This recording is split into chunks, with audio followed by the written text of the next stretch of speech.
آج کل کے مردوں کی سب سے بڑی کمزوری اور خامی یہ ہے، آج کل کے شوہروں کی سب سے بڑی کمزوری یہ ہے، یاد رکھیں بیوی کے شوہر پر حقوق ہے، بیوی کے حقوق شوہر پر یہ ہے جو خود پیے اس کو بھی پلائے، جو خود کھائے اس کو بھی کھلائے، جو خود پہنے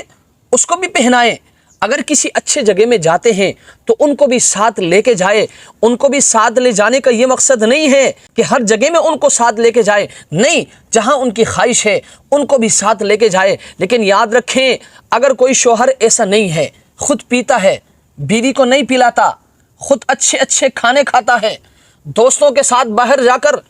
عیش و عشرت کرتا ہے لیکن بیوی کو نہیں کھلاتا، خود اچھے اچھے کپڑے پہنتا ہے لیکن بیوی کو نہیں پہناتا، خود اچھے اچھے جگہوں میں جاتا ہے لیکن گھر والی کو ساتھ لے کے نہیں جاتا، تو یاد رکھے اس سے محبت بڑھے گی نہیں بلکہ اس سے محبت کم ہو جائے گی، اس سے نفرت پیدا ہو جائے گی۔ اس لیے میں اپنے تمام بھائیوں سے گزارش کروں گا، اگر آپ چاہتے ہیں کہ آپ کا گھر بس جائے، آپ کا مستقبل بن جائے، آپ کے بچوں کا مستقبل بن جائے، تو آپ نے گھر والی کو ساتھ لے کے چلنا ہے۔ وہ آپ کے رفیق حیات ہیں، وہ آپ کے زندگی کے ساتھی ہیں، آپ نے ہر کام میں ان کو ساتھ لے کے چلنا ہے، آپ نے ان سے مشورہ لینا ہے۔ اور یاد رکھیں اگر آپ نے ان کو ساتھ نہیں لیا، آپ نے ان سے مشورہ نہیں لیا، تو یاد رکھیں اس سے آپ کا گھر بسے گا نہیں بلکہ آپ کا گھر اجڑ جائے گا۔